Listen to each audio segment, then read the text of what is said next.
of where the fuck do I begin? Tonight we are doing a mystery paint night, so grab your paint, grab some wine, grab some snacks, sit back. Everything that you need is listed in the link below, so let's have some fun tonight. We're gonna get painting. You don't know what we're painting, but I do.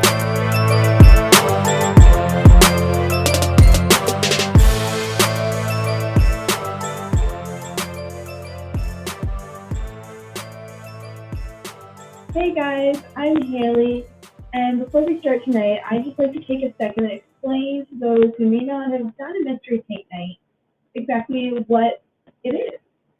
So, for those who haven't even done a paint night, what I'm going to do is I'm going to teach you how to mix your colors, I'm going to teach you how to do different techniques, and step by step how to paint the painting that we're painting tonight. So, you see the question mark behind me, and it's a mystery. We don't know what we're painting. And I'm not about to tell you. So tonight you will have to put your full trust into me to guide you through this entire process, not knowing what you're painting. So you will see what I'm painting step by step, but you will not see the end product until you are done. So it'll be interesting. I'm excited to see what everyone paints. So please make sure to send me what you painted, give me any comments and things like that below. And maybe we will do another paint night again if this goes well. And so give me some ideas, some things that you're interested in wanting to learn how to paint. Interjected little spots to pause so you can catch up, take your time, do your best work.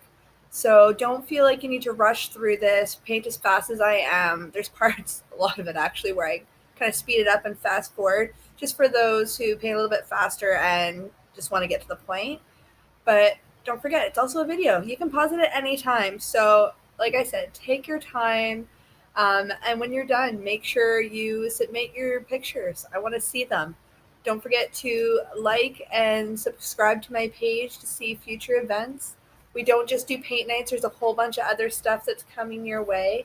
And I'm going to announce some of those new things to you soon.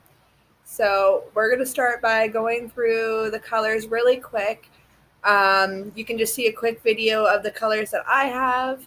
And if you need help with any of those colors, they are listed in the description below. So make sure that you take a quick peek at that if you haven't already. But if not, here's a quick visual for you as well. Have fun, guys. So we got black, and then we're going to add some blue. Going to make a light blue with blue and white. Then you're going to make some purple. The purple is just blue and red together. Then you're going to get your red. Then after you're going to make some pink, which is this white and red together. You got your orange, which is your red and white together. You got yellow. You got a lighter yellow, which is white and yellow. And then you just need white, and you're good to go. All right, here we go. My favorite part, peeling the plastic off my canvas. Strangely satisfying. But whatever you're painting on, whether it's canvas, cardboard box, piece of paper, or yes, Jess, your coffee table. I have to mention that because I think that's awesome. Anything is a canvas if you want it to be. All right, so we're going to start with our white paint. And we're going to apply that bottom third of your painting. It's kind of hard to see what I'm doing here, but I will give you an idea in just a moment. Just even strokes back and forth. You will be going over it again in a moment, so just make sure to put enough on there that you can blend, but not too much that it's going to take forever to dry.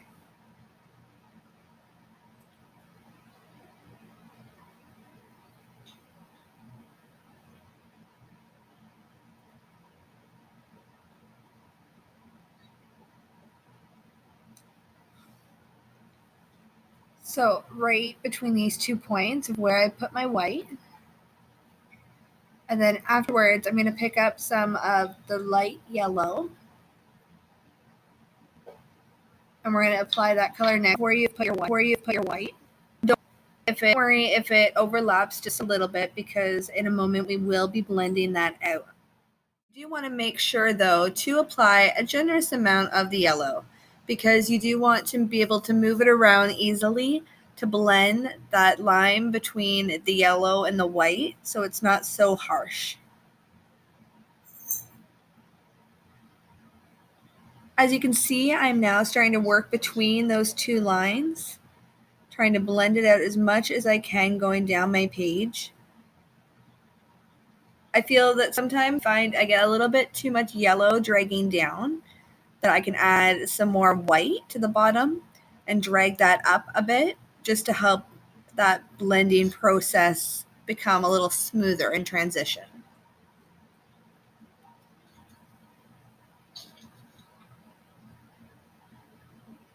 So next we're going to move on to our yellow,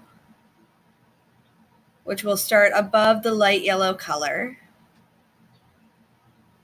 And we won't want to go too high with this because blending the yellows together will be a smooth transition. We don't want the whole sky to be yellow.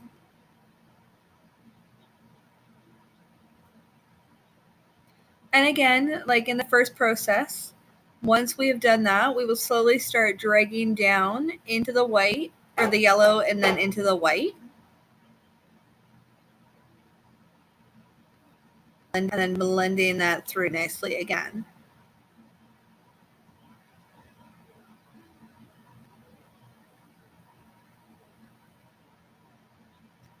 And if I feel like I've taken it too far down, I can add some more of the light yellow and then blend into a bit more of the white if I feel I need to.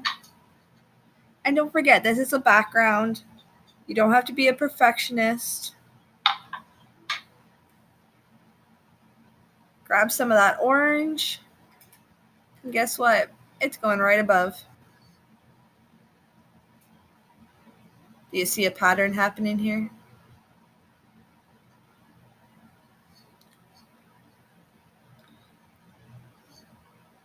Now the orange that I have isn't a handmade orange. It is one that I have bought, and it's a little bit more neon. I like the super bright, vibrant colors, but if you can't have those on your person, regular orange is beautiful too.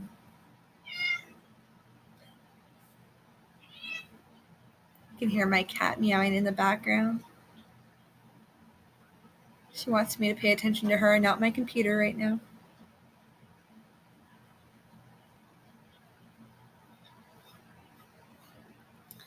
So we're blending that up nicely.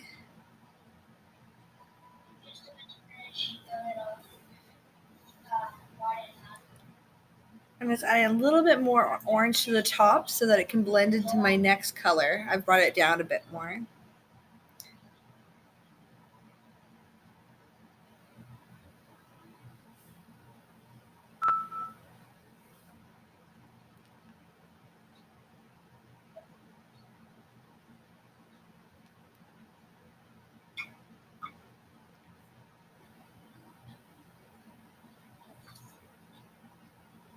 All right. I'm going to grab some more pink. I love pink. And again, my pink isn't your traditional just white and red to make pink. Mine's a bit more neon. Again, I love the bright colors, and it blends so nice into that orange. It just gives it a really nice, warm finish, but soft.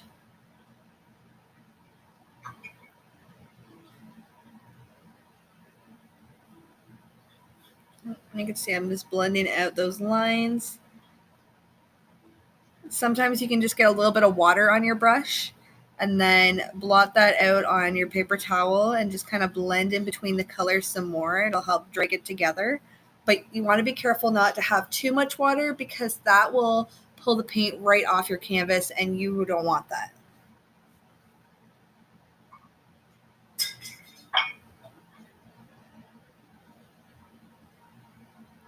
We're going to continue up with our next color, which is red.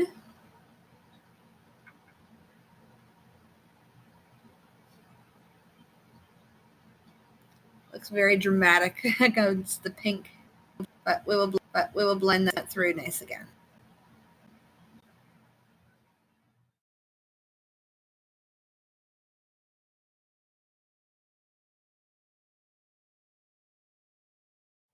And don't forget, if at any point I am going too fast, just pause if you want to take time to really blend those colors in. If they're not going exactly the way you're wanting.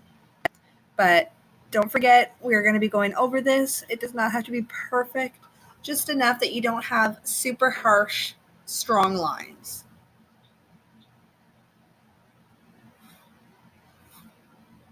But I say that as I go back in to cover up my paint. So don't mind me. I tend to be a bit of a perfectionist in my painting.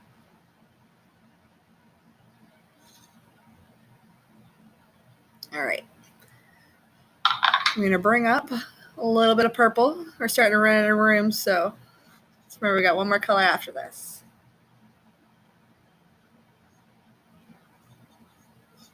Really nice shade of purple. But just be careful bringing it down because it can be overpowering as it's a darker color. It's an issue I sometimes run into. But if it happens, just grab a little bit of red, bring that back up. What's nice about acrylic, you can build on top of it. You can let it dry, go back on top of it again if it's kind of blending and making your color mucky. You don't want to put too much paint on. And just to finish up those top corners, I'm skipping the light blue there and going straight to the dark blue, just in case anyone didn't see that.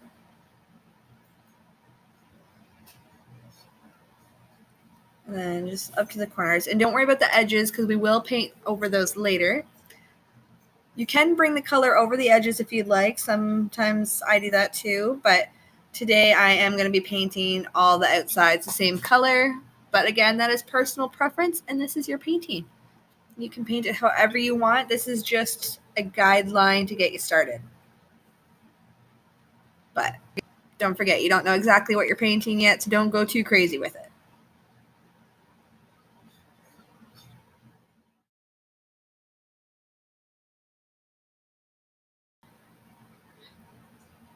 If you see any spots in your canvas that are white or it's just feeling a little bit too translucent for you, just repeat this process, but backwards.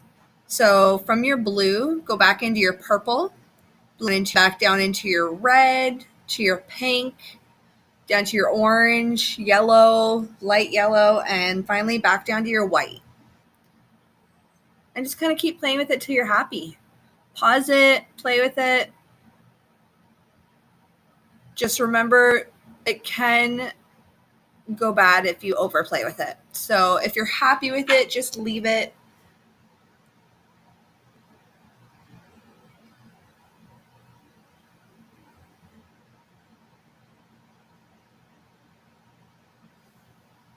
But it's looking really pretty so far.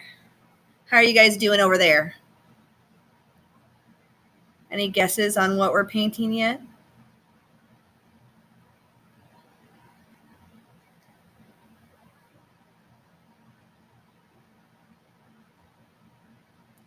Just remember, long strokes more than those little itty bitty strokes will look a lot better.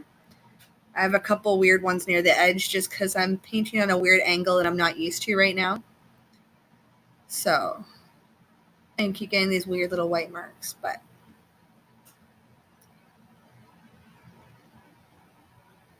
I'm fixing them. And if you don't want these colors specifically, you can play around with the variations depending on what you have, but more just a white into a warm up into the blue. End it with a nice cool color. All right, so we're going to continue down to the bottom half of our painting now.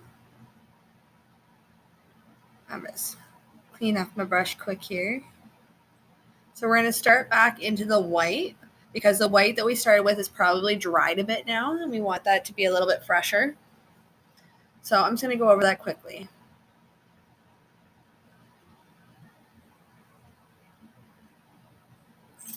We are going to be continuing in a blurring motion into our next color as we worked up, except now we're going to work down, starting with this light blue that we had made.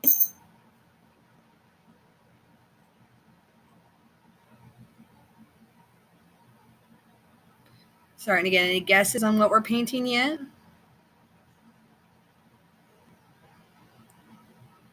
I'm sure some of you are starting to get some ideas. Blend that blue up there into the white.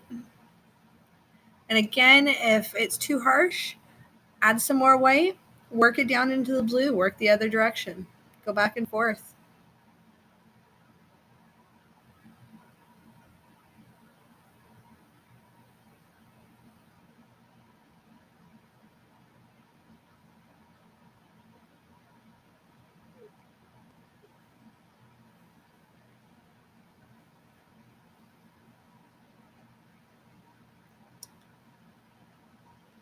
I'm going to add some more.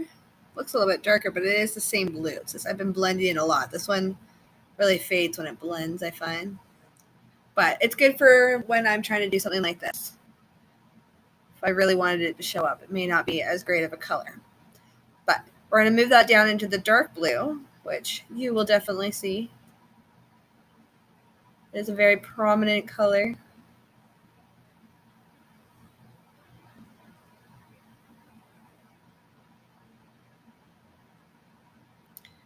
Yep, same thing. Blue into the blue, blendy, blendy.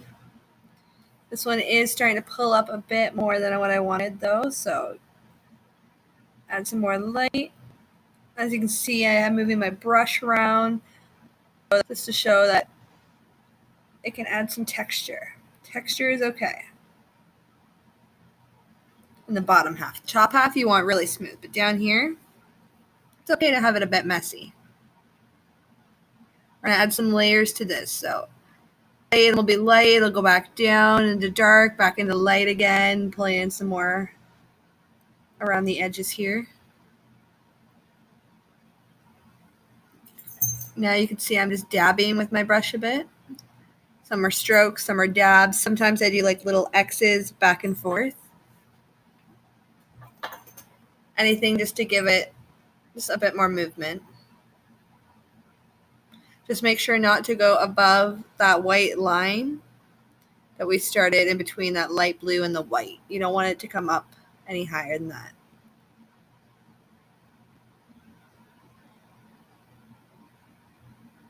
I don't like how uniform it is at the top here, so I'm just going to move that around a bit just to break it up. It doesn't have to be smooth into the top. It could still be kind of rough. Just going to bring some of that down into here. Blend it through.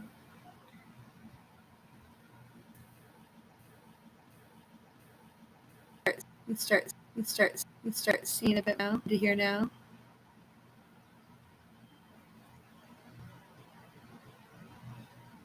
Just dabbing back through with a little bit more of a darker color.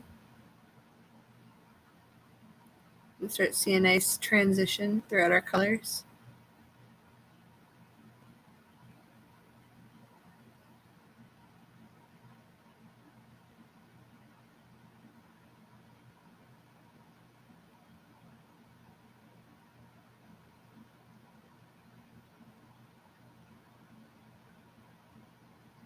And then really dramatic with the dark. It blends down a little bit creamier, so you can build some more dark on top of that after.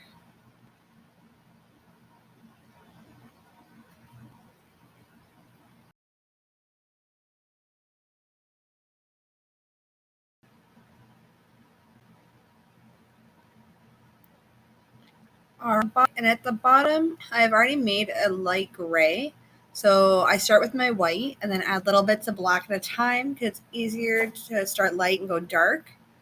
It's harder to go dark and then get lighter.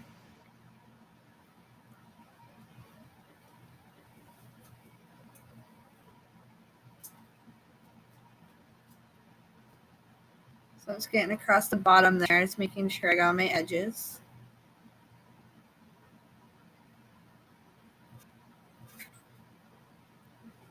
Just bring it up just a little bit more there. Don't worry too much about bluntness. This is more or less just about getting our line and framework in for the next part that we're doing.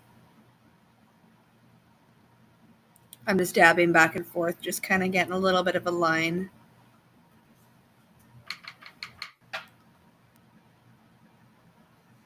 All right, so we're going to lay down the framework for this piece here. As you watch me paint it out, you'll see I break the bottom into about thirds. So imagine painting like the center third of it, like the middle. And I bring it up to about the light blue. It's not quite square. The outsides are angled down towards the bottom. Mine's not completely centered yet, so I'm just going to kind of keep playing around with it until I get it exactly where I want. I just didn't want to go too big too fast and take away from any of that cool textured blue that I have.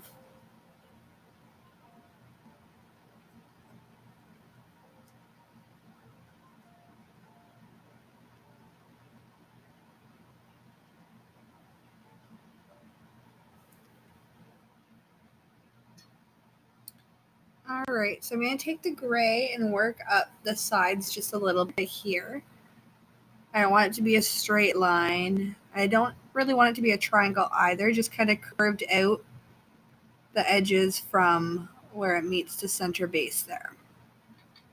We don't want it as tall as the center part that comes out, but we do want it to show a gradual angle.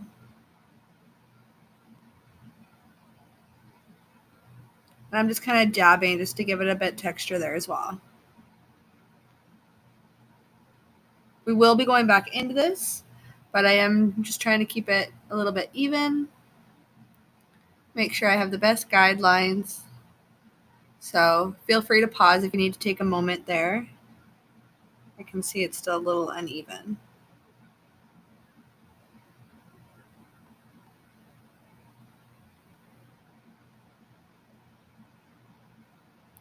But it's also kind of how my camera a little bit angled a little bit here. All part of this process. There. I think that looks a little bit more even.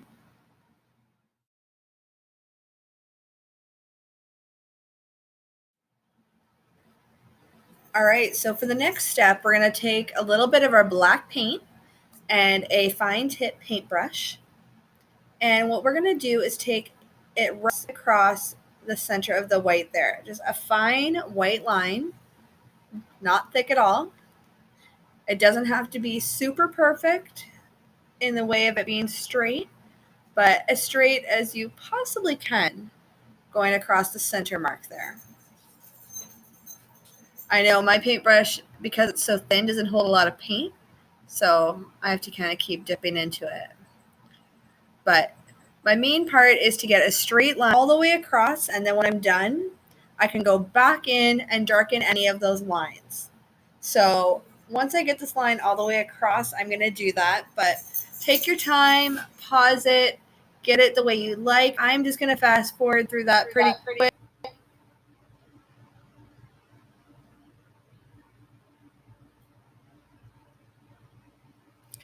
So now we are going to take our white and make sure you're using clean water, but put just a couple drops of water. Let's put a couple more. And then mix it together till it's a nice consistency. Just a little runnier. We're going to do some splatter fun, but we don't want it running down our page. So I flattened my brush out. If you have a fan brush, that's even better. We're going to dip it in. We're going to splatter off just with a couple taps just to get some excess off. And we don't want to disrupt the painting underneath, so I'm just covering it up. And then I'm just going to lightly tap my brush, and you'll see a really cool splatter effect. I'm focusing more up in the dark blue and purple area, but I will go down into the pink, but I won't go past into the orange. Don't worry if when you go in, if you have any splatters or imperfections, you can turn them into shooting stars, or they will just look like neat little wisps in the sky or pockets of gas. I'm going to take some white, put some new thicker white in there, and take the bottom of my paintbrush, and I'm just going to make little dabs just to make a couple more defined, darker stars. Because you don't want all your stars to be the same shape and size. You want to have a little bit of variety. If you want, you can add in your favorite constellations or anything kind of neat like that. So there's one star here that's better than the other ones, and I'm going to show you how to correct that quick. So first, I'm going to dab off any excess paint, just using a piece of tissue.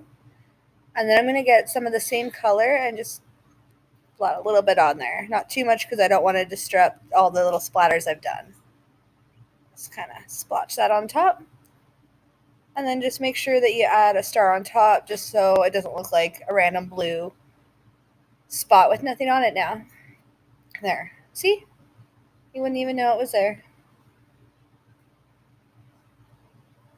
Now I'm going to take this little toothpick and we're going to teach you a really cool trick. So you're going to make a little cross going through your star. So it's still a circle in the middle, but then you get this kind of twinkly effect. I'm going to try and zoom in with my camera in a second so you can really see that. You can add little tails on to some of them as well if you want to add kind of like a shooting star. Just gives it a whole bunch of variety.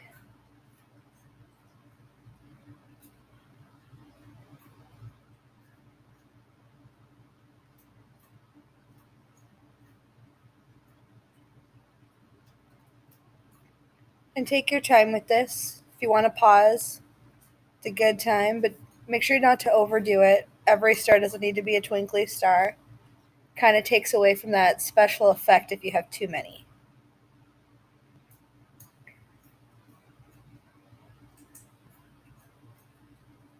Make sure you change directions if you're doing any little shooting stars too. You don't want everything shooting in the same direction. So now we're going to go back down into this bottom shape. And I've added a little bit more black to the gray that I had before. I just wanted it to be a little bit darker than what I had, but not black. And I'm going to use a flat brush because we're going to be making a rectangular shape, and it's just easier to get those corners and a nice clean edge. So I'm just going to make it straight across here. Sorry, it's kind of awkward for me to paint this way and for you to see at the same time.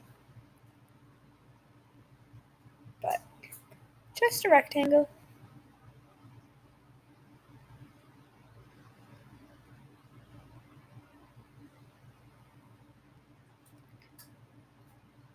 And then I'm going to do one underneath, but just slightly wider than the original ones that I had.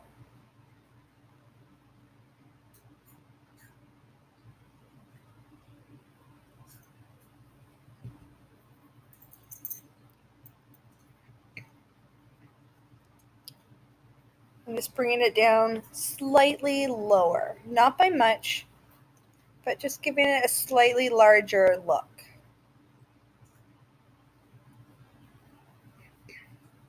And guess what? We're going to continue this all the way to the bottom. Notice I've left a little bit of a larger gap between this one, a little bit more gray in between. We want to make this look like this is going to be coming out at you eventually.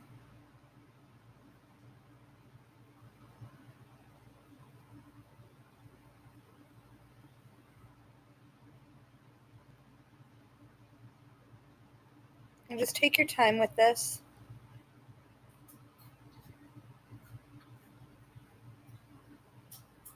It doesn't have to be perfect.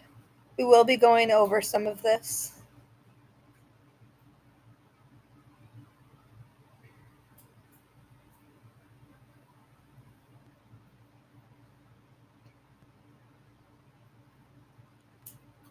And for our final rectangle here,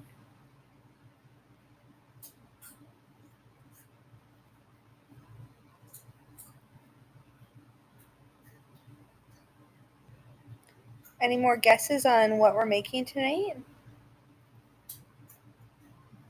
We know that we have a sky. And then we have this shape at the bottom. What could this shape be?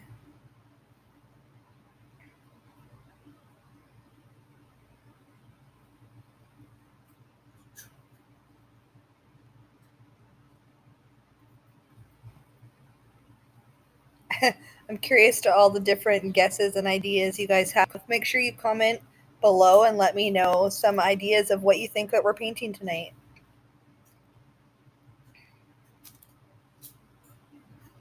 All right, so we're going to work down the sides here and we're going to make two horizontal kind of sloping lines in opposite directions. So starting at the top and trying to keep it even with my shape. See how they kind of mirror each other, the angle?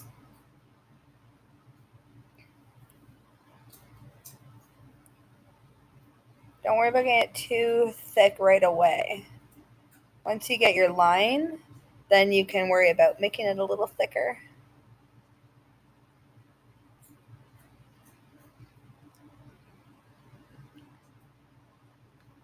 Just try and make sure everything's rectangular like. Try not to have curved edges if you can help it, but if you can't, that's totally fine too. Whatever you are able to do, it'll be beautiful. Let's try and maintain the same shape all the way down to the top.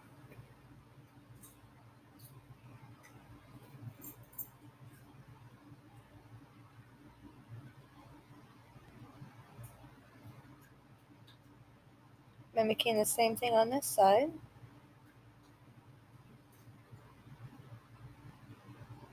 It's actually super hard to keep a straight line and making this the right angle right now. It's a lot harder than it looks.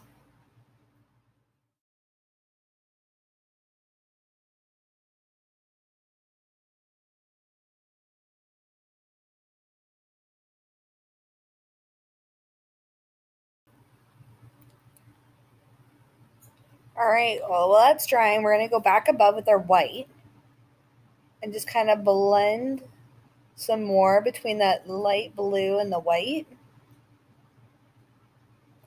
And don't worry if it goes over your black marks there.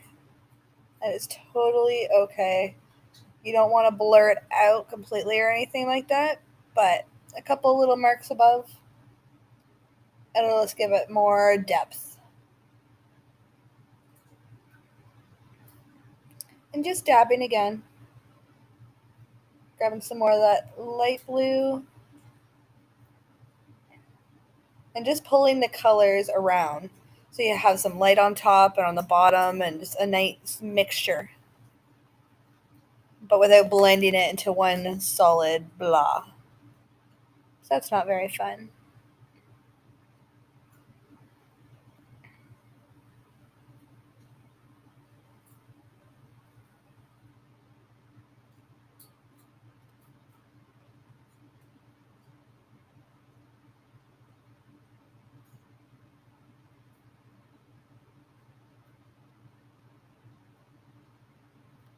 And in here I can play around with it for a while. Till you get it exactly how you like. But you want to make sure right now not to put too much paint on, but enough that we can do a really neat blending effect in a moment.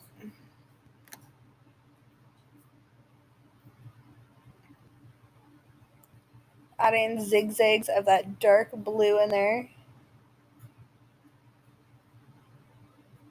I want to make sure I get some cool shadows. It's a nice mixture of light and dark.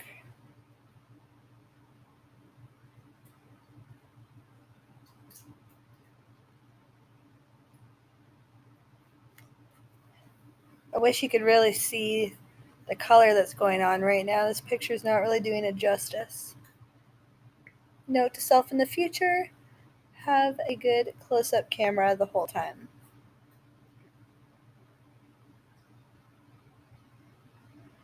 but I think you get the idea.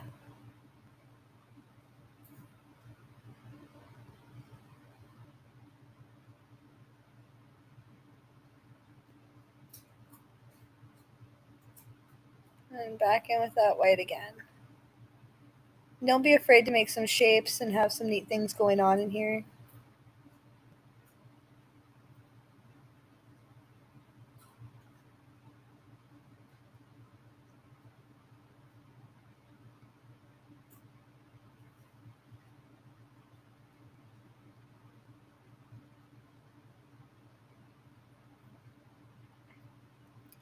If you get too much paint, make sure you dab that off a bit. So you definitely don't want any solid colors going on in here.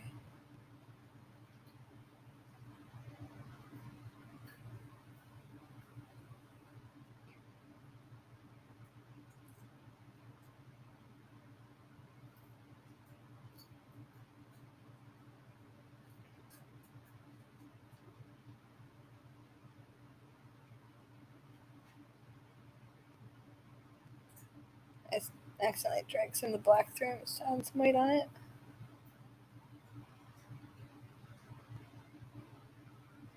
Add in some highlights through here.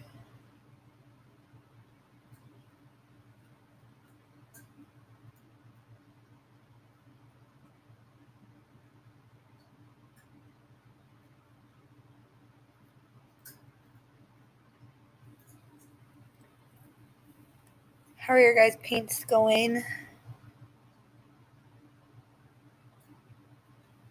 I wish I could see everybody's right now.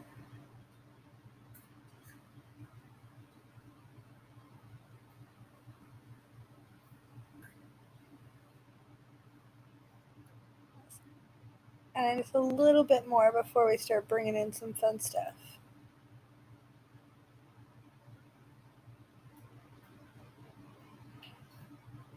Just drying off my brush a bit here and just pulling some of it through together. Just giving it lots of movement.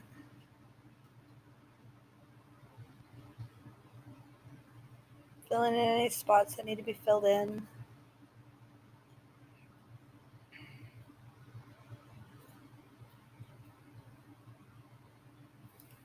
Switching up. Clean off my paintbrush here quick.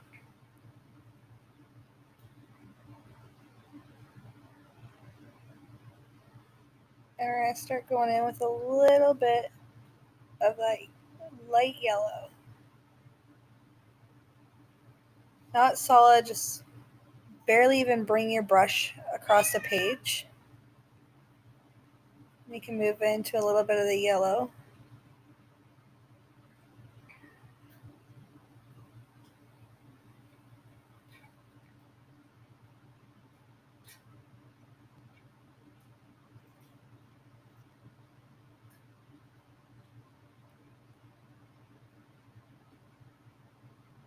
It's really pretty.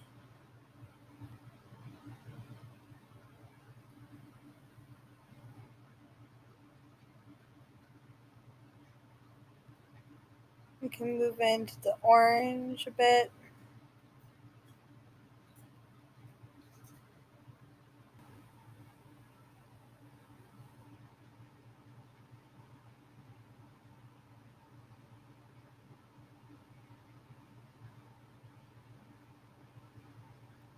Pull down some of that red and then to the purple.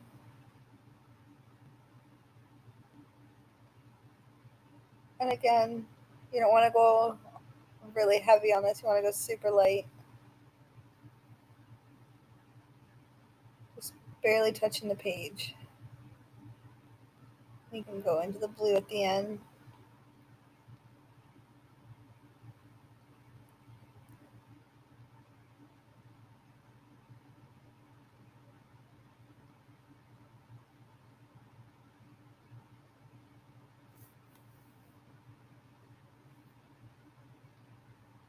Just grabbing a little bit of white. Just pulling that white just through a little bit.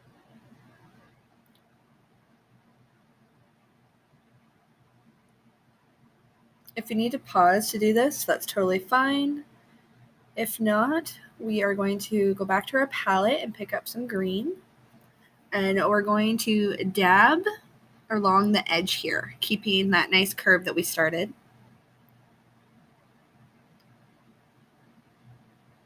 And you can bring it up the side of this gray line here.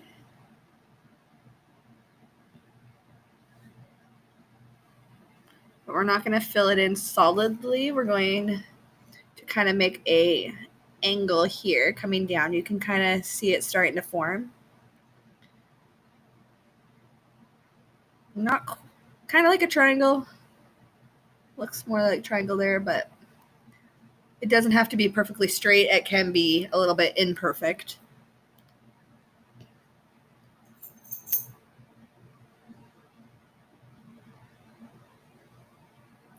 And we're going to mimic the same thing on the other side. Just a dabbing motion the whole time.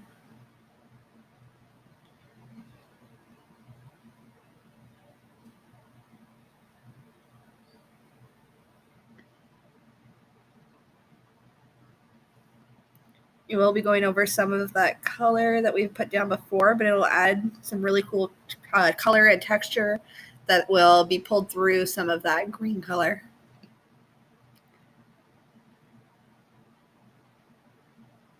Just adds some unique details.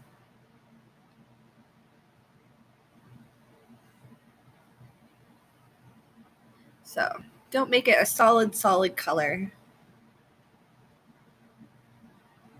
but make sure not to have like lines and stuff in it. Just dab around, blend it.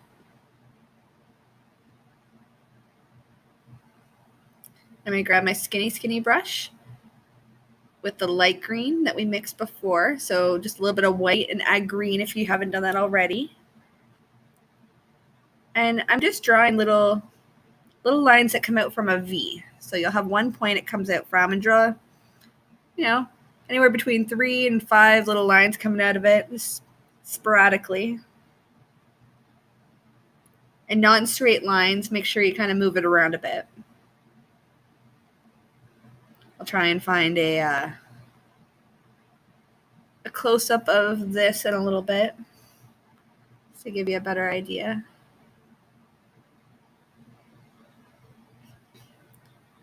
But you do still want to see some of that other green underneath it. You'll want to see some of those other colors from underneath that you painted before. So it's okay to have little spaces.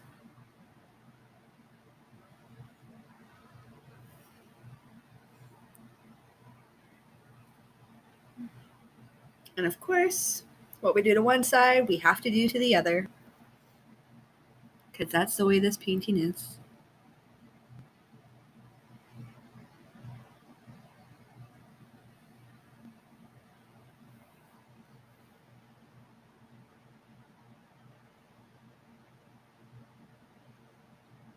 And I'm just doing almost like flicking motions, just going up. So it's kind of like almost a fatter base into a skinnier end. But anything will do, just to give some of that space some different color.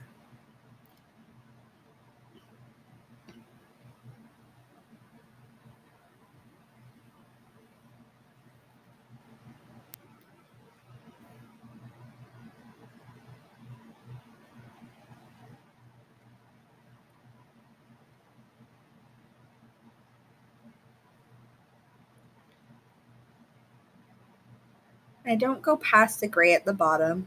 That's our stopping mark.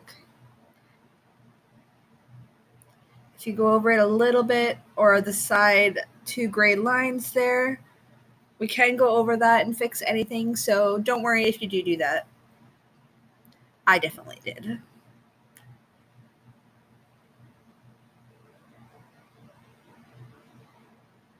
Coloring inside the lines, even as an adult, can be hard.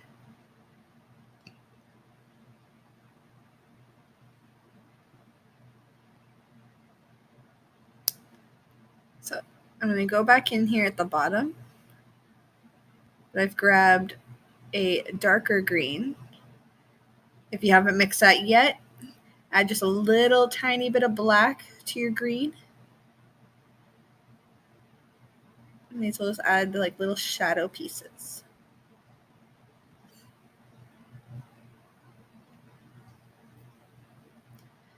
Has anyone guessed what we're painting yet? So far we know that there's a sky. Can't hide that with the stars. And you're probably guessing that the middle with the blue is some water. And, well, it's pretty obvious, I think, that we're doing some grass. But other than that, there is a specific subject that I am painting. I will give you a small hint. It has something to do with Barrie, Ontario. Barrie, Ontario, down at the waterfront. But that's all I'm going to say. Surprises are fun.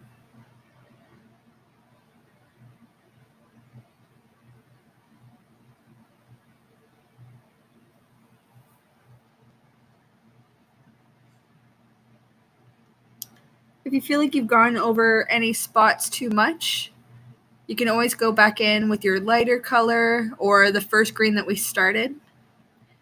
Add a few more little pieces in. And just kind of keep playing with it until you're happy. I'm adding more of the yellowy green, that light green up at the top, and focusing more that dark green at the bottom of these grass areas.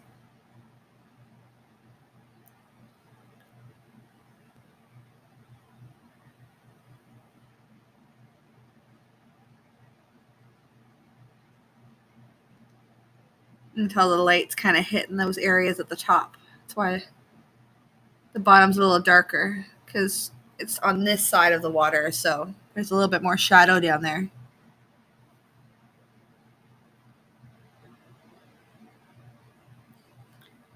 I'm just gonna fix up these lines.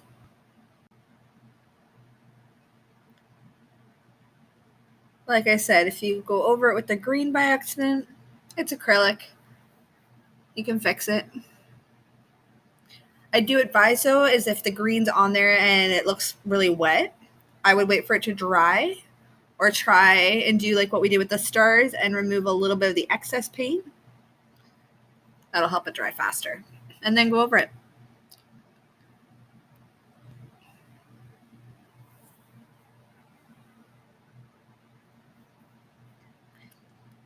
Sometimes I'll get like little drips and stuff across the page too. Make a tiny one on that top line there. I'm going to fix in a second.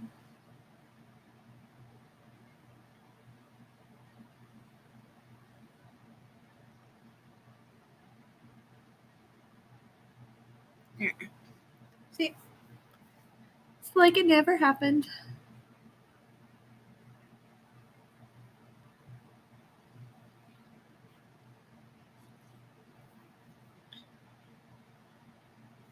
Just going in with my fine paintbrush. And I've added a little bit of black to that original gray we started with, just to make it slightly darker than this gray. So now this is our third shade of gray. No 50 shades here, just 3.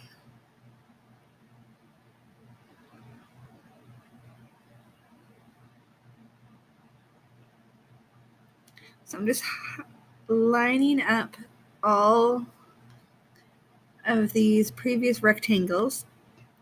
So the dark rectangles will just be a straight line, and then there'll be an angled line between them, where the gray line connects them. The gray rectangle connects them, I should say. Just a straight line up this side of the rectangle, or as straight as you can. It doesn't have to be perfect. For this part here specifically, it's okay to have a little bit of more movement. You don't want it all wobbly all the way up, but if there's a couple spots where it is, it'll just actually help it look a little bit better.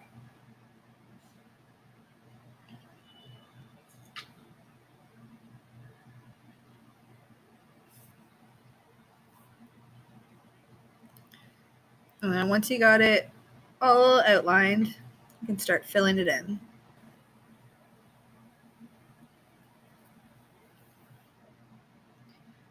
Filling it in, I moved up to a slightly larger brush.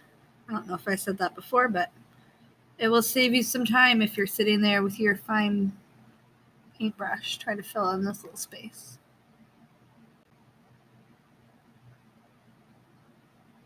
Just try and keep those edges clean.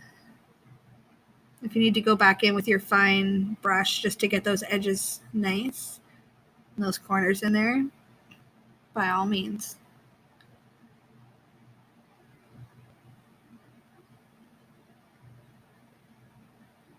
And then straight up outlining this part here.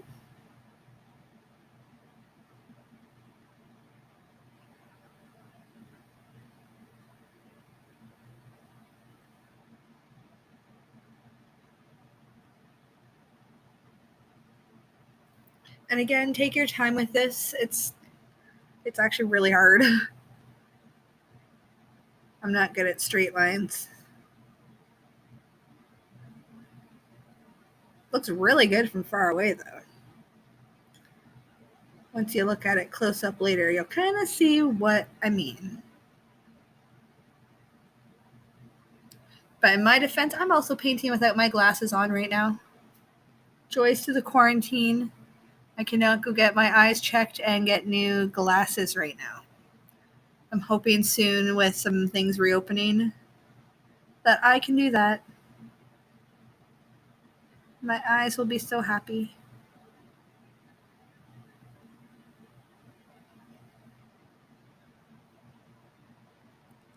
All right, so we got that all outlined. We're just gonna grab our bigger brush and fill that in.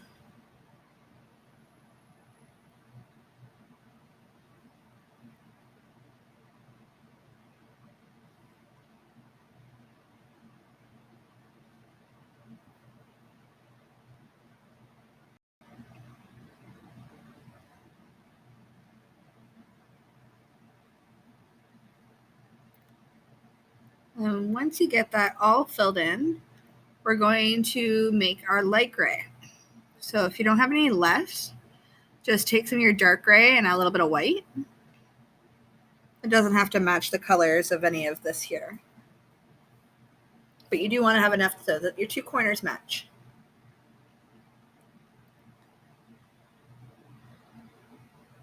So I'm going to take the dark, I'm just going to dab the bottom corner and the right-hand side of this object. I'm going to do the same on the other side, across the bottom, and then bring it up on this right side here.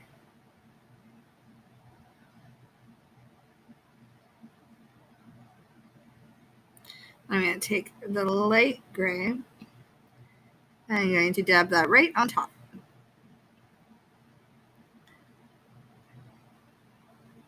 And there's going to be some blunt lines in between them right now, but we're going to blend it together. You can see in the picture here on the left that I've just dabbed the two colors between each other. It makes a really neat effect. Very rough texture.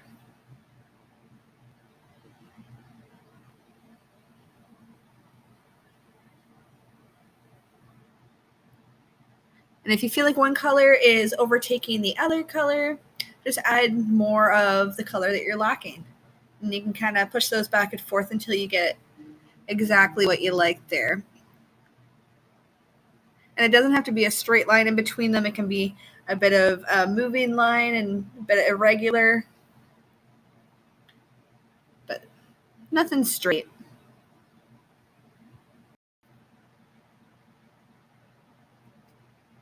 All right.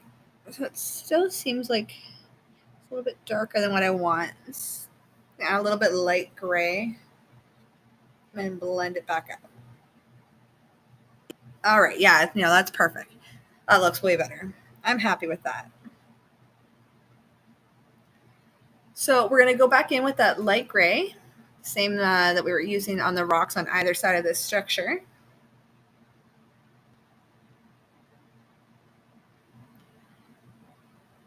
I find sometimes with acrylic paint, you sometimes need to build on it. Some parts you want to be a little more translucent, other parts you want to be a little more solid. So that's what I like about it. But for these light gray lines, you want them to be a little bit more solid. It's hard with light color sometimes to get it the first time. And make sure when you're going back through not to disturb the angles of those lines from when we made the rectangles. If you find that your brush has gone off to the side or you've disrupted the angle that you want to keep, just go back in with your gray paint, your dark gray paint, and just touch it up.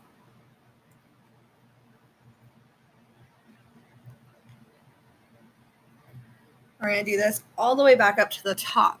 Oh, I almost forgot to tell you. At the top, you'll see that I've added more of that dark rectangle going up towards the water. I felt that my two side rectangles going up that are on an angle, they were too high up, and I just wanted to give it a little bit more depth. So don't bring it all the way to the top. You do want them to have a bit of a peak above it, but if you've done what I've done, just bring it up. You don't want to bring the light gray to the top of it though, so keep that whole top at the solid gray. That's my only tip to you for that spot.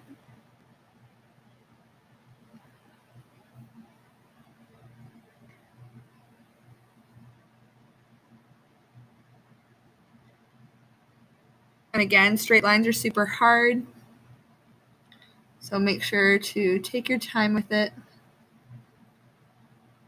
It can be frustrating if you try and rush to keep up, and then all of a sudden you got lines doing some weird things. That's actually a big reason why I decided to make the video ahead of time instead of doing it live for the first one, because I find for some videos people go really fast. Other videos people go super slow because you want to wait, for all the different levels to catch up. So I figure this is awesome because you can go at your own pace. You can pause as much as you want. Or you can fast forward if it's a little bit too easy for you and kind of figure it out as you go.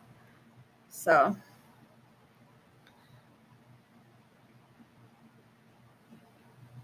it definitely took a lot longer than 2 hours to do this painting. There's been a lot of pausing and a lot of editing. I have a lot of respect for people that do this full time.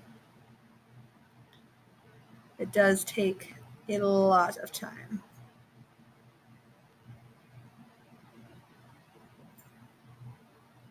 Okay. So I went back on what I said. I'm going to add one more light gray line in here, but I'm going to keep the top a super chunky dark gray. I'm not going to go any higher. I've kept the dark gray in between them skinnier, because as we've done it, it's gone skinnier into the thicker, so I'm trying to make sure I keep up with that as well. So it's slightly smaller than the line that is up below it.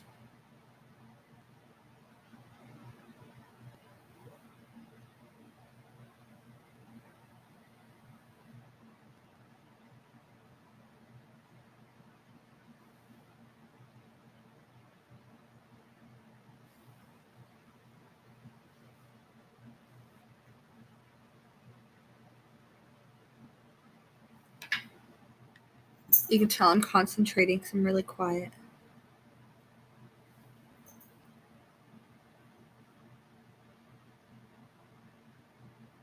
All right.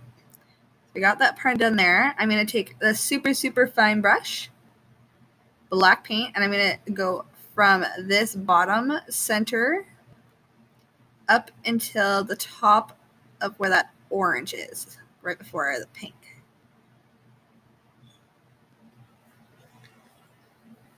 And I'm going to go back in and just darken that line. I want it to be super solid.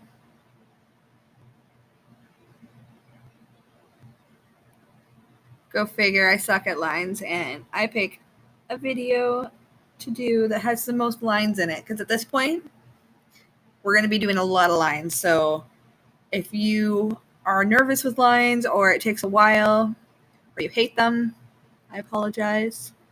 There will be a lot of pausing going on soon.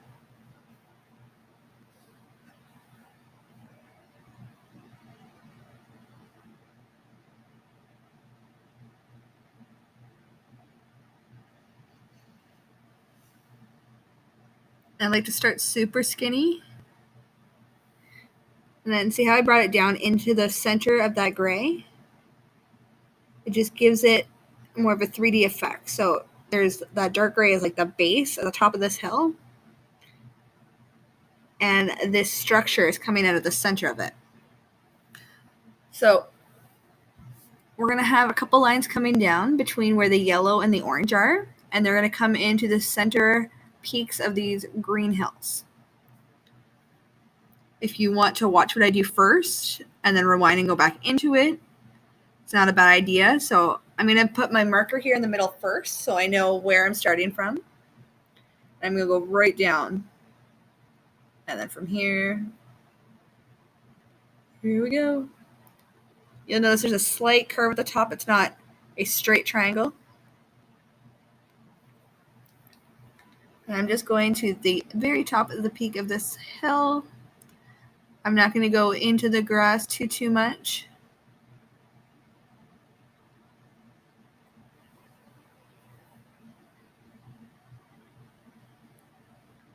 Back in to darken that line now that I have my outline of it done. From back here, it doesn't look like an outline, but close up, you can see through that line a lot. All right. And match that curve and come down on this side. All right, well, I came down a little further than what I wanted, but that is okay. Because depending on where you stand at this hill, the structure can change like that. So I'm just going to go with it.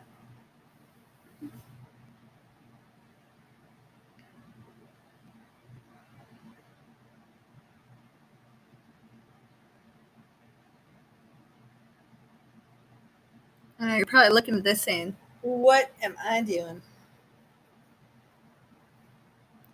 Bunch of random weird black lines. All right, so now I'm going to go from this center part out, 2 lines going up on a slight angle.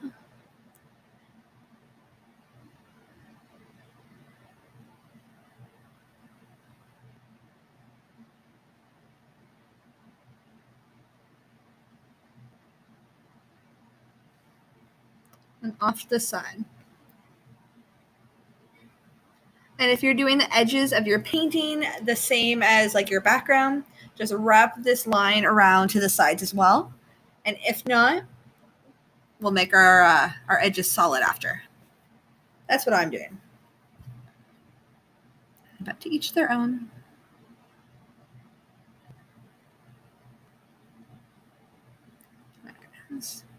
Bringing that curve in, you'll see I kind of thicken that line just a little bit to bring it in.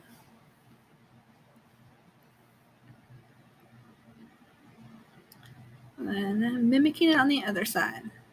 Just slightly going into the center of the pink. That's how I remember where my lines are. I'm using my sky as a guide and just drawing from one point to the next point. It's the best way to remember how to match it.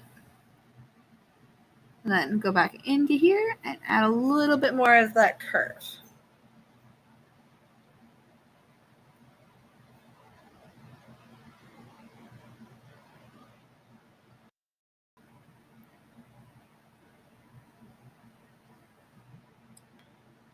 So you'll notice that when I thicken up these kind of X-like mark lines, that they're thicker than the initial center skinny line that we have. So if you want a point of reference on how thick to do these, just think it's about twice as thick as that initial line. Now, in between where this light yellow is, we're going to draw a straight line across these points.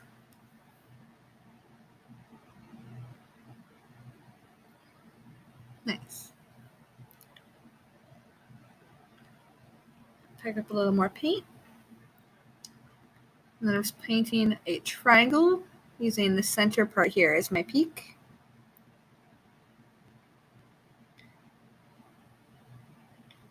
So just to the center of each of those sections for the triangle. It won't go right corner to corner.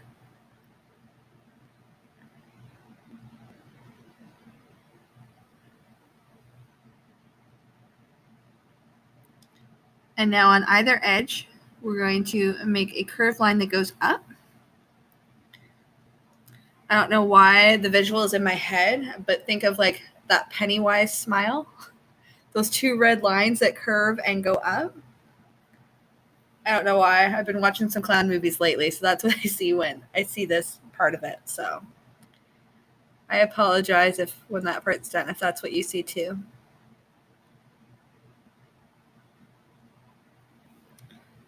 And I'm matching that curve, and I'm just going up. I didn't go up too high so that when something like this happens where one side's up higher than the other, then I can match it up easy without the fear of going too high on my painting. But do you see what I mean about that angle?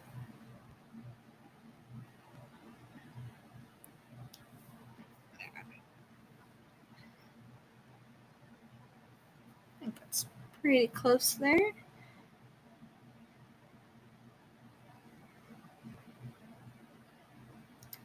So near the top, I'm just going to make a little line that goes across, like a little T. So it's not the very, very top. It's like more like the lowercase t, how there's a little bit of a space. I'm going to draw a curved line here. Oh, a little bit higher than what I wanted, but that's okay. When I thicken it up, I'll just thicken it more on one side and then flip on the other side and make it thick on the other side.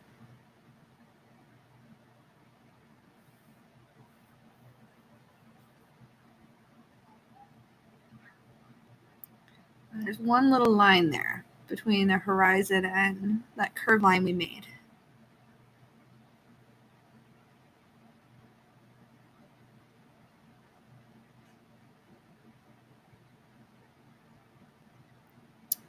And then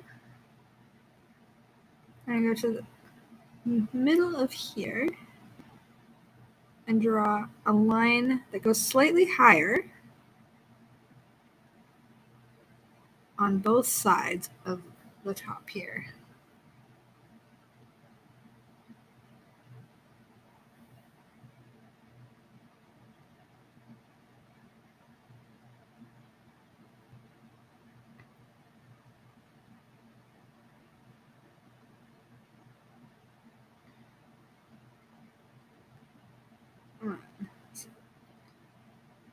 There's a little line that comes out just on the outer side of these two parts. So it's like the T, but it doesn't go all the way through.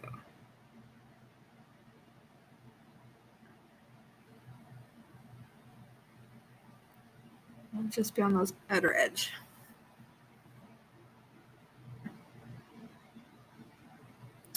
And then we have to connect them. So it's not quite at the very top. This will be more like that T. And then on either edge, there'll be a little bump that goes out, kind of like the bottom.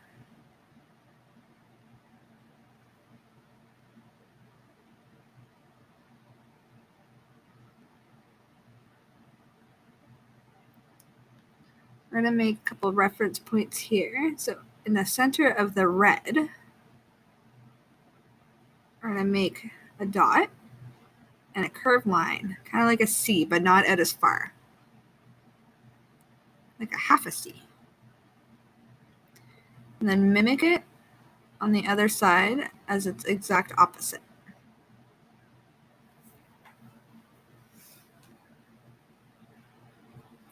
I think at this point now, some of my berry people know what I'm drawing here, or painting, I should say.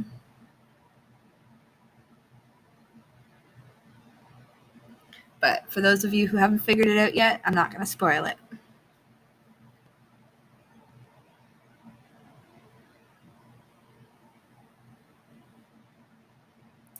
All right, so for the next part here, I'm going to bring this out on like a curved angle. It's the opposite of what you just did. Looks kind of straight, but it is curved going down just a little bit. And then we're going to exaggerate that line and then into the point and color it in. I don't know why, but anytime I've ever looked at it, it kind of reminds me of like almost like devil horns. So I'll bring the line out and then back up. I don't feel like I have enough curve at the bottom of these, so I'm going to go back in and fix that in a second.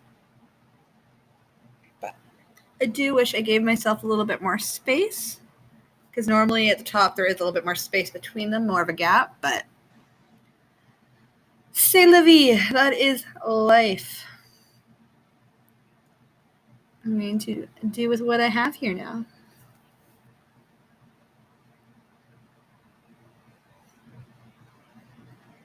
But trying to keep it as symmetrical as I can. If you can't get a really good point, using a toothpick is another good way to get a really good fine tip. So if you still have any of those left over from the stars, use it just to make it quick ones. I just don't want them to run any closer together.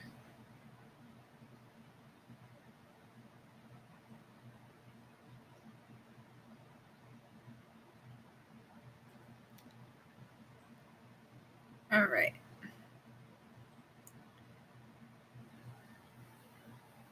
So from the top of the first tick and going down to like the light yellow, we're going to draw a straight line going down. You don't want it to go all the way into the white, but the light yellow. We'll fill that in because you want it to be super solid. But you don't want it super thick, because we want a couple of these lines going across.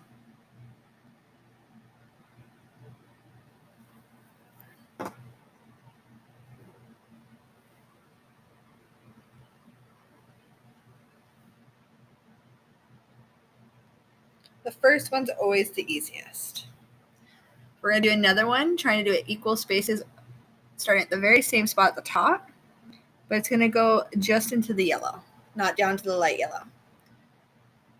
So the way I think of it is how these lines are spaced apart, leave almost the same space, but from the bottom going up. I have enough room to add one more. Starting at the same spot at the top, but taking it just down to the orange, where it's going to meet the yellow. So we're going to mimic the same thing on the other side. I'm just going to fast forward it, but feel free to pause, take your time. Lines suck, as I've said before, but I'm not good at them, so I'm trying to practice them. Use the background as your guide, and that'll help keep them fairly matched up. There. So you'll see they're the same across the top, but on the sides, they're descending, going downwards. Down towards the center there. So now we're going to draw the bottom parts of these lines. So you're going to take your fine paintbrush still, and in between where the yellow and the orange are, I'm going to draw a very shallow U.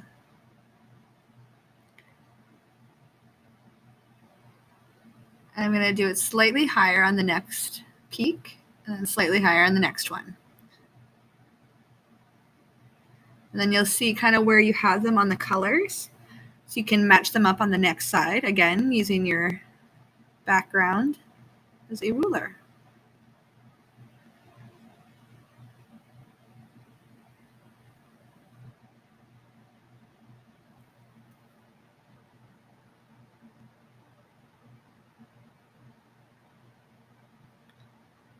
sometimes when you're trying to see where they are, the sky, the way you've blurred it, might start in one spot and end at a different spot on the other sides. So I'll show you this one here. I did a little bit lower than what I should have. It should be a bit higher. So you can just thicken it up and bring it up to where you want it to be. Unfortunately, if you start too high, the only way to fix it is to make the other ones all higher. So it's better to start a little bit lower and bring it up. So we're going to bring from the bottom edge to the corner there and fill it in. It has a bit more of a rounded edge. It's not a perfect straight triangle. Just going to bring it slightly higher.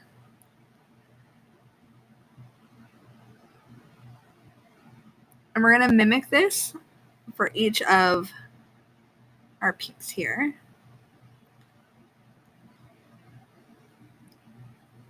They almost look like chef knives.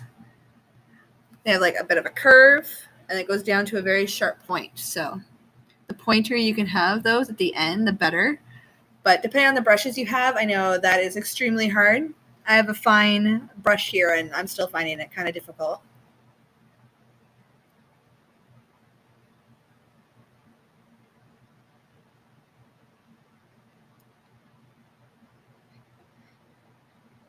It's neat on this art sculpture where these peaks meet on that first line that we did across diagonally. They're actually free moving. So when the wind blows, all these knife looking things move, and it's a little scary if you're standing underneath it. It can be intimidating because this thing is massive. Massive.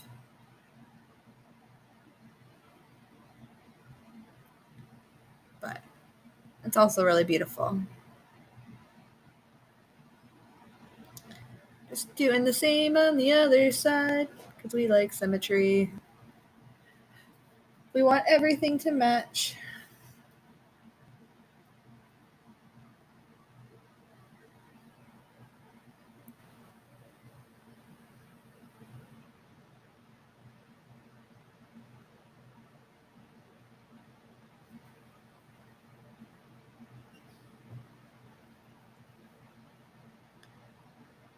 If you need to go over this a second time, that's totally okay.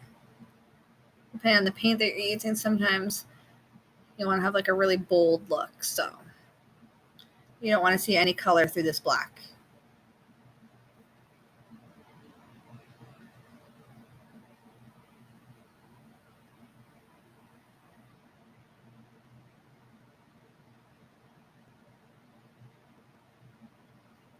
This one's a little bit smaller. I can bring it down a bit more.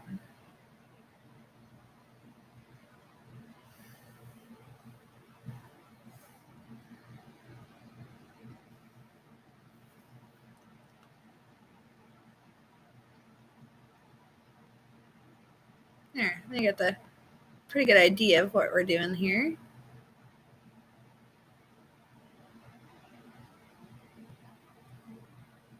I got a little black dot down here if you're wondering what I'm doing. So if that happens to you, turn into a seagull. That's what I'm doing. I'm making a bird. But it'd be weird to have just one, so I'm just going to add a couple. So if you don't know how to do birds, using like an M with a curved line going out, or little V's with curved lines going out, make perfect little birds in the background. And we're on the waterfront, so that is a perfect way to fix a little mistake there, because as Bob Ross always says, there's no mistakes. There's room for new opportunities.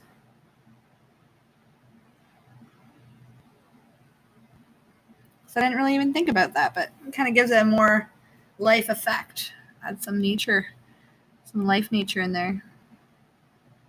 I don't want to do too many, but keep them down towards the bottom there. So I don't want to take anything away from the structure above. So I think it's really pretty. Fix that with a little white line in the center of the blob. No, it's perfect. See, you never would have thought I made anything wrong there. You would have thought I planned it. So now we're just kind of getting down to the end. We're going to use some shading. So I am actually using a completely different color than what I'm going to tell you to use. But if you take your black and add just a little bit of white, we're going to do some shading, adding a little bit of shadow to it to give it a more 3D effect. So add a little bit of white into there. What I did is I'm actually using kind of like a bronzy gold color, because in real life this is more like a browny gray color, but we're on the more shadow side of it, so that's why we did it black. But if you use whatever color you're going to use, like gray, bronze, whichever, you want to go through this bottom part of the railing and then mimic that on both sides.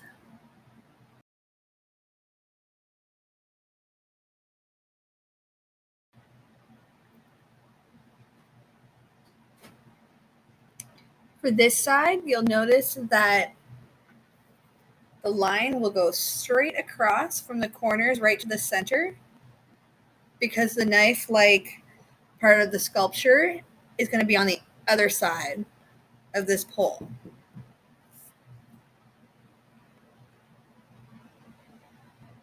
So don't worry about going through the lines of the knives. You go straight across. But the X in the middle is going to stay solid. So where that curved line is that we made, I'll kind of just turn it into that on an angle.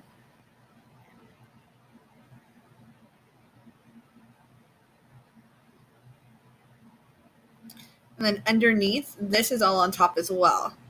So you can just follow that line up to the center, and then you'll curve it back down to its base as well.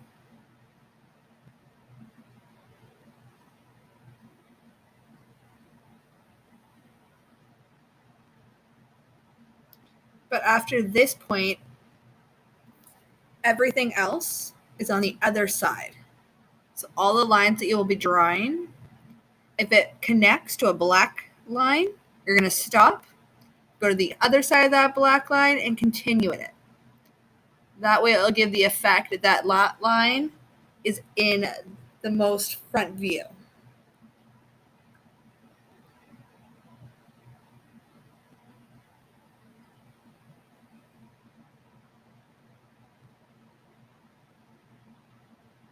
And we kind of just do this the rest of the way through until shaded. Because the light is coming directly from the center of this photo, we're not on one side of the light or the other.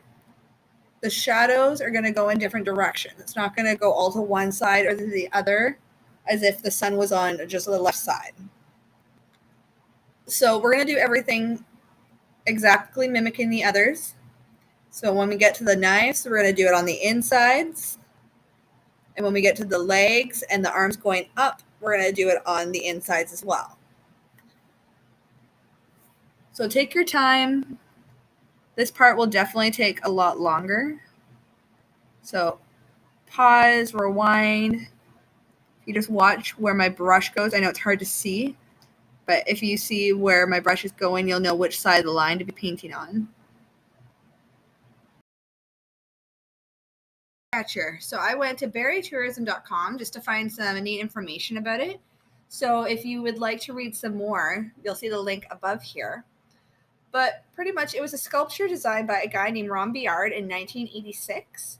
It was originally installed in Vancouver, but because there was some high winds and crazy stuff going on there, I guess it caused some of the quills, which are like those knife-like figures, to fall. So they redesigned it, and then it was gifted to the the McLaren Art Center in 1987, where it's been ever since here at the Barrie waterfront. So, little information about it. It is a Aboriginal myth of the Thunderbird. It is located in Canada's most west coast, and it is about a messenger who carries dreams and desires to the creator. So that's actually really cool. If you'd like to know more information about it, go to tourismberry.com. I'll leave the link in the description below.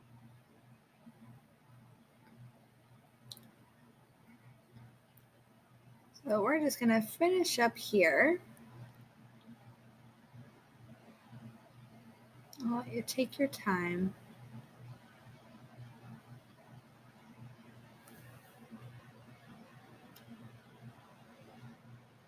But we're in the end of it now. There's only a few more little details that we're going to have to add after this. But you should be pretty proud of what you've done so far. I'm very excited to see them.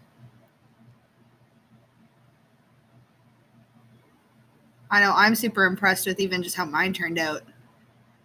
So we should all give ourselves a good pat on the back. Because we're not sitting watching TV. We're not sitting playing video games. We're doing something that's pretty awesome, and we're all learning something. Even if this isn't your first paint night, it's just something fun to do that you're actually using your brain. I know I've been doing a lot of sitting over the last couple weeks. I need to quarantine myself in my refrigerator at this point. So diving into a cool project is the best way to do it, which is kind of what my channel is going to be about. Doing a whole bunch of new projects and getting into things, either things I never had the time to do, things that I've never really known how to do. But I can look it up. I can get some help. And I'm kind of learning what you guys want to learn too. So maybe there's something I didn't really even think about. So I'm excited to hear some of the comments and different ideas that people come up with that I haven't come up with yet, because there is billions of ideas out there. And I am not one to sit and do nothing, so I got nothing but time to learn with you. As long as you don't mind hearing me babble through everything.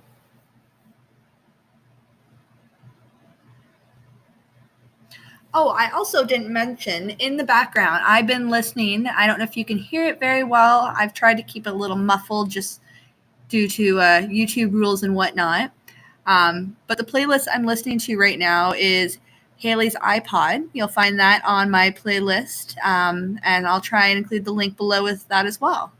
So if you want some music to listen to while you're painting, guess I should have said that at the beginning, but better late than never. But that is the playlist that I am using for tonight's paint night. It's got a little bit of everything. I've just gotten rid of a few of my playlists, so I've been trying to get back on top of that and actually organize them, because I found I had a bunch of playlists and I love everything. So putting them all back into one and starting a new playlist.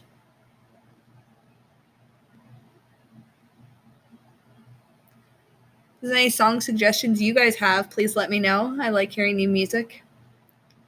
If there's anything you guys love and would like to share, put that in the comments below.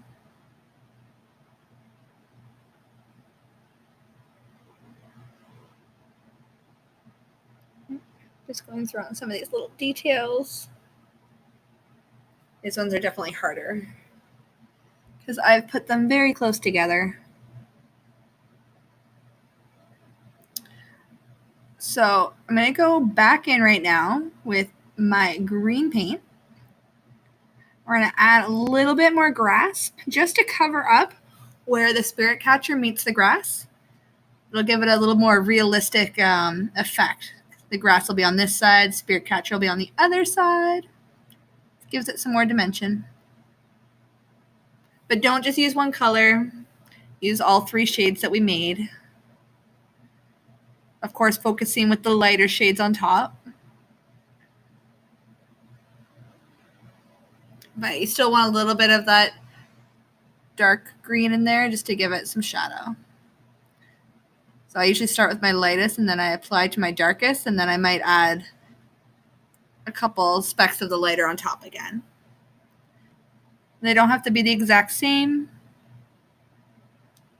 One thing I never thought about, if you want to make it just a little bit different, you can go back into the grass and add some flowers or dandelions or anything like that. I just wanted to keep mine as basic as I could. I know it's not a first time, but there's a lot you can do with it to change it up and make it unique and your own. So I'm going back in right now with my black paint and my fine paintbrush, and I am outlining these steps here, because these are the stairs going down the hill to climb up to the spirit catcher. So I'm just doing all my outlines. Then it helps it stand out, the railing from the rocks and the grass beside it.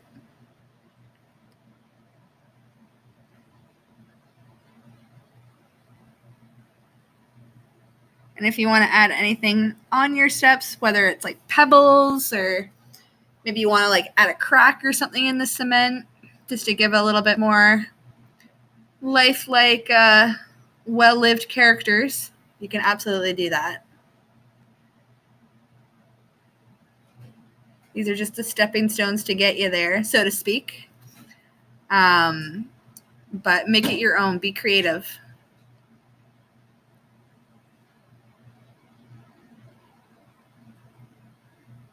In the actual spirit catcher, at the very bottom of these stairs, there's two big rectangular flower bins that usually have white flowers in them. Originally, I was going to paint them at the bottom, but I decided against it and just keep the rocks. I didn't want too much to be going on the page, and I didn't want anything to really take away from the spirit catcher. So that's why I personally chose against it in my painting, but depending on the size canvas you're working on, maybe you have a lot of extra room. So something to think about. If you want an idea of what those look like, go to the website I listed before, the Berry Tourism, and you'll be able to see some pictures of how they are connected at the bottom. Because if I do remember correctly, they are attached to the railing that goes down the cement. So some of the angles can be a pain if you're not good with that. I did it in my drawing, and I found it very difficult, so another reason I cut it.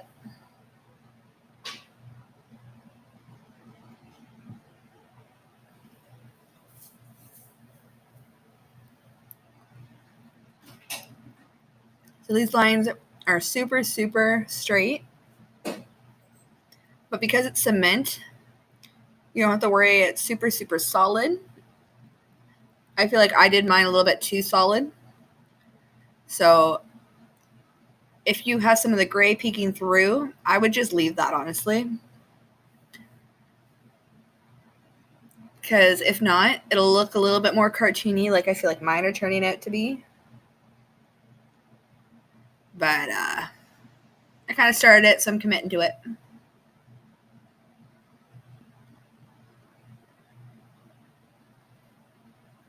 I can help fix it in a little bit when we shade these in. Just a bit further. I still have one more technique to show you.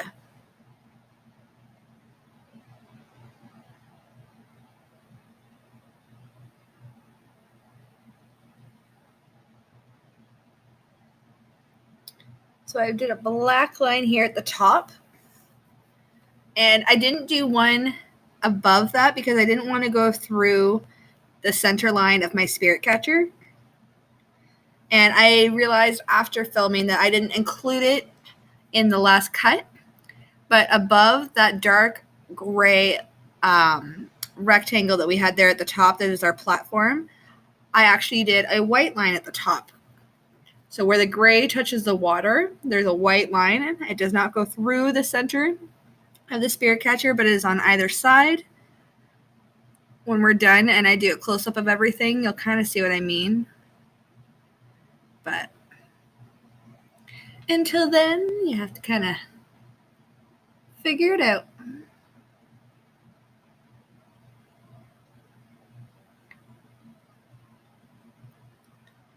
Let's see, as we're painting in the stairs here, they're getting a little more 3D, a little more lifelike. I'm really liking the way this is turning out. How are you guys liking yours so far? Are they kind of looking similar? Have you thrown your canvas across the room yet? I know it's a little bit more, not quite like beginner paint night, a little more intermediate, but not quite to the advanced. I'm not there. I know that. But I just figured I'd use what I did from the couple paint nights that I've done, the few of the techniques that I've learned, and share them with you. Because I've had so many comments on the paint nights and things that I've done already and posted in my own personal Facebook. And a lot of people have said that they've wanted to get included and involved. So this is my way of trying to make that happen. If you are looking to follow some really cool people that do paint nights that are local to Barrie, I do recommend Yay Maker Barrie. They are fantastic. A lot of their classes are only $15. It's all virtual. So kind of the same idea going on. And then they have some free ones too, which are really cool. So if you are looking for some new paint nights, I will definitely add their link in the description below. And even if you're not in the Barrie area, you can check them out anywhere virtually. They said that even after the quarantine, that they're pretty confident that it's something that we're going to include. All right, so sorry, moving on. So I am using my brush and doing a dry brush technique and just dragging some of that black onto the darker shaded gray. I'm avoiding a little bit of the white at first. I just want to get like that darker part in there. And then once I get it kind of darker, I will go back through on the light gray.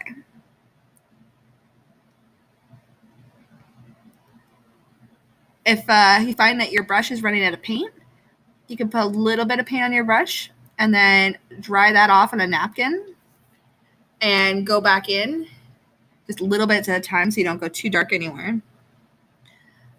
And then just kind of move that around. It gives it a rough texture, very kind of cement-like. Yeah, I'm just twisting it across, do it very light. It's barely even on there. I just want to give it a rough kind of look. Let's see, I've kind of gone in a couple spots where the paint's dragged. If you get anywhere where it's like super dark, go back in with your gray and let it dry and just complete the same technique again. Just remember, anywhere where you have a darker gray, shade it in darker. And if it's on the lighter gray, do it lighter, or else it'll all end up kind of looking the same and will take away from that kind of popping out effect that we want to go for.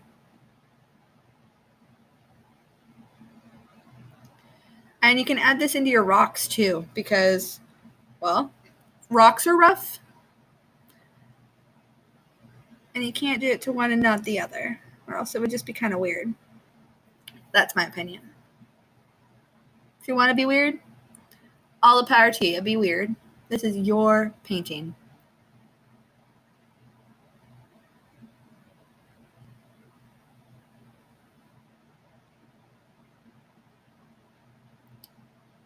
All right. So now that we have that done, for any of you who didn't paint the sky and the water and everything on the edges of your canvas, I am just going through and painting mine one solid color. I'm just going black.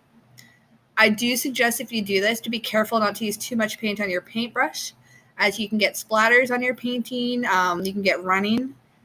I know, looking at my painting, that I've gone over a couple of the edges. What I do recommend, if you want a super nice, clean edge, let your painting dry. I know it's kind of hard because you want to complete it. If you want to use a hair dryer, that's awesome. That's my number one tool I use to help dry my painting a little faster, because I am super impatient when it comes to my art.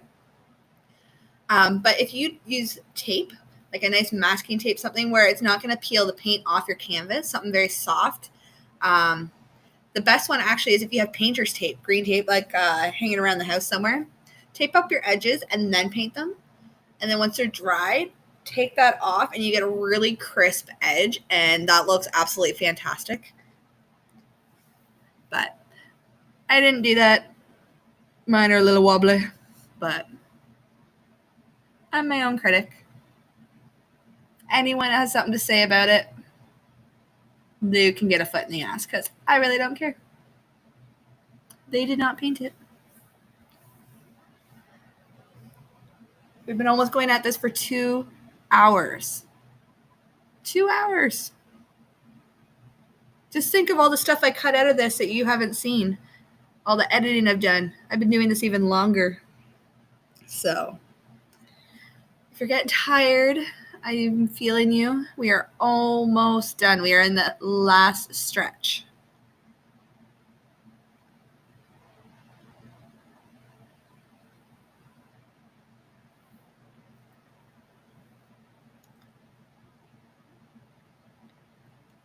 I also suggest when doing this to try and use a flat brush, not one with a rounded edge, just because you will get a nicer clean line as well. If you do happen to go over the edge onto some of your painting, it'll also help you keep it at least a straight line, so it won't take away. It'll just contour your painting a little bit. I'm going to do the other side here in a second, then once it's dry, then I'll go ahead and do the bottom. Just because if I do the bottom and then I stand it back up, it's going to be a mess. And I don't want a mess. I already have to clean this up.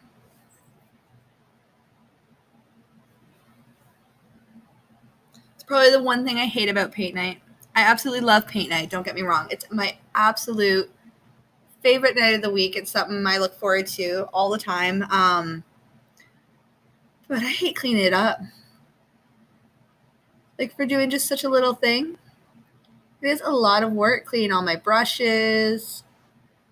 God forbid I forget to put the plastic down on my table and I have to scrub that down. And let's be honest, we did splatter. That paint, I did not put down enough plastic. It's going to be everywhere. But you definitely want to take care of your brushes. You don't want to leave them soaking in water too long. That'll soften the glue on the bristles, and your brushes can fall apart if you do that too much. I just use a little bit of soap and warm water. I find with acrylic, the hotter the water for a small period of time, the better, and you can really get that paint off there. If you find that it's really stubborn, you can use paint thinner. I don't know too much about that, especially if you're using nice brushes. My brushes are from the dollar store and from Michael's, so I got a little bit of variety. My expensive ones I definitely treat better than my dollar store ones. But I am balling on a budget, so dollar store is fantastic. They have a great art selection. Right now, it is a little picked over, at least where I am. But Michael's delivers, and they do curbside pickup along with a lot of other art supply stores. So if you are running low on supplies, those are some go-tos for sure. I'm sure even Amazon Prime would do certain things. You got lots of options. But so you can just close it off the side there. How much better that looks. Now, no painting is done without signing your work. So I always do mine in the lower right-hand corner, but you can do it wherever you like. I think this turned out really awesome, like way better than what I initially thought it was going to turn out to be. What do you think? Please send me your pictures, your comments. I want to get some ideas for future paint nights maybe. And I have so much more I want to show you, not just paint nights. We have some really cool stuff coming up in the future. So stay tuned. This week there'll be a trailer for the next show, something totally different. Please join me and I will help you get there. So if there's anything you want to see, anything you want to learn, please put that in the comments below and let's learn it together. Hope you had a great night and hope to see you again soon. Have a good night.